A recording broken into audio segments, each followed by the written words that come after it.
Ayan, kahit na yung bukid namin ay natuyot. Natuyot po yung bukid kaya siguro po kahit papaano naman ay mababawi namin yung binhi. Kahit yung binhi lang, hindi na hinahangad pang kumita.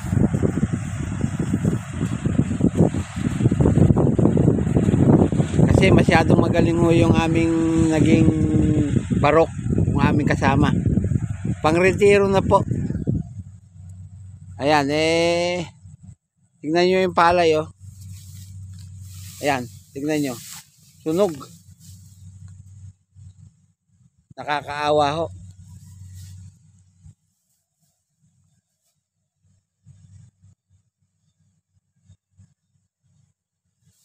Pero kahit ganun,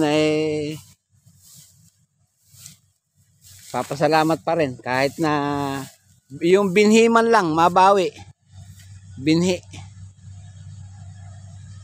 Yun lang ho talagang pinapangarap namin, makabawi sa binhi. Oh. Sa laki ho nung bukid na ito, dati ho pagka maganda ang ani, umaani po ng 58 to 60 kaban ito. Pero ngayon po, hindi po natin masisigurado kung gaano kalaki ang inaani. Ito lang po sukat na ito. Pera po yung natitira ko sa may mangga na yon, yung may mangga. Mura pa po, hindi pa po gigikin yun.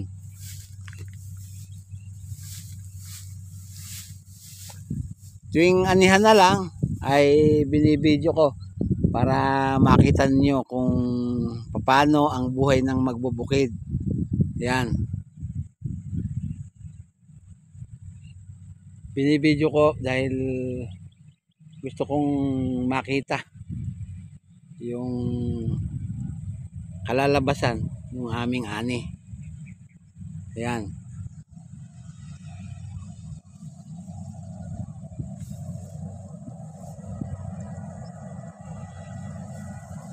Buhay ho namin magsasaka talagang ganyan. Pag tag-ulan, ang kalaban baha. Pag tag-araw, ang kalaban tagtuyot. Ganyan ho talaga. Tapos, nasamahan pa ng isang mahusay na tagapag-alaga.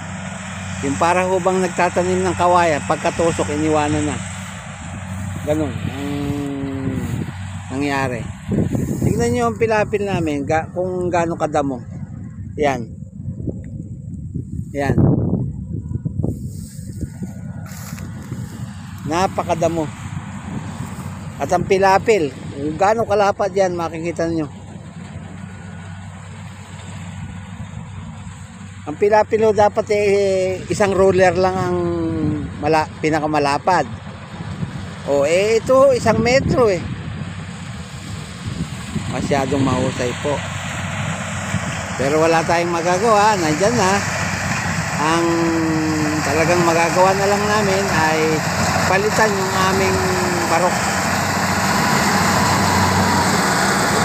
para sa susunod ay wala nang pagbisi. Papalitan na lang namin yung barok namin.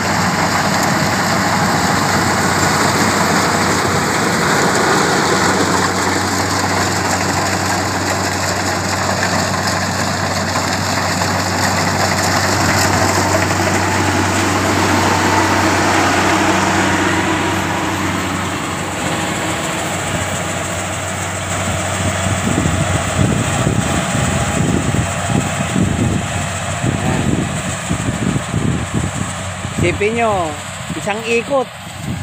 Nangitlog naman ang isa.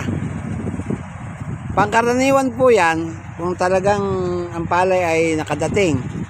Sa bawat ikot po niya, ng pangingitlog niya, 4. Ayan po, isang ikot na, isa ang naging itlog.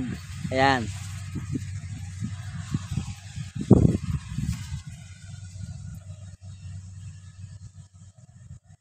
Makikita natin mamaya kung sa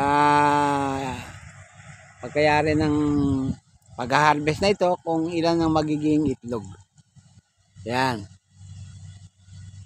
Pangalawang ikot na po.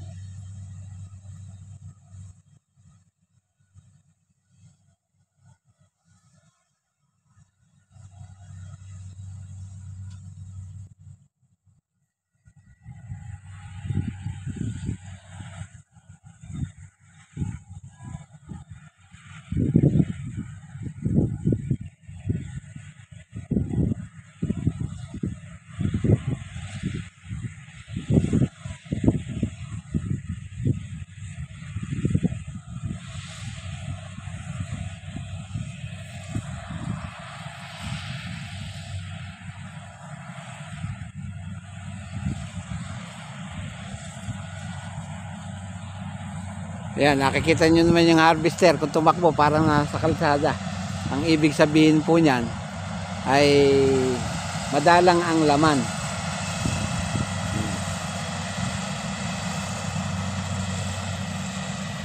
Mamaya po, ipapakita ko sa inyo kung nakailan ng initlog itong ating harvester.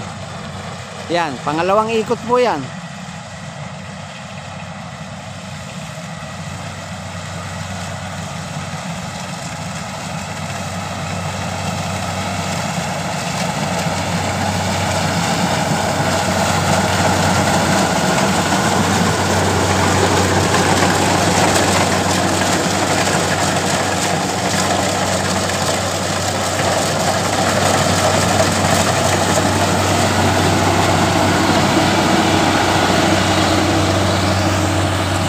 Ayan, may dumating pang dalawang batang namumulot.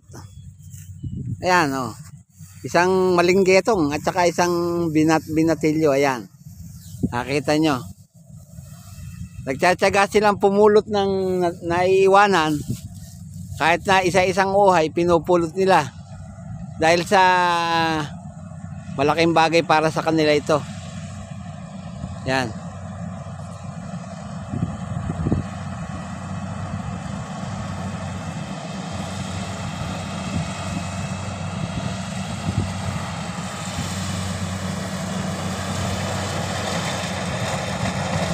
Naghahanap buhay, dalawang bata. Ayan.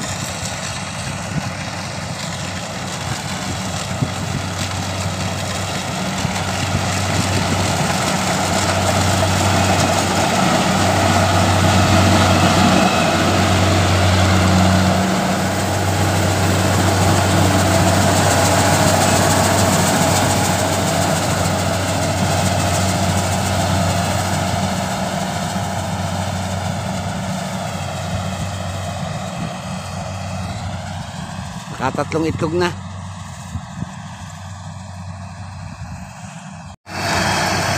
Ayan po, patapos na. Patapos na yung pitak na ito. Awa ng Diyos. Ayan. Nakasampu. Sampu ho. Meron pang konti doon sa harvester. Nakasampu naman ho. Bawi ang binhi. Yan.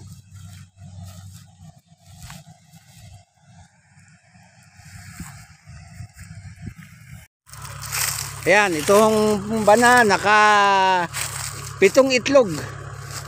Oh. Bali yung isang initlog niya galing pa ho sa malaking pitak. Itong bana naka-6 lang. Yan. At kasalukuyan ng namamahinga yung harvester. Ayan.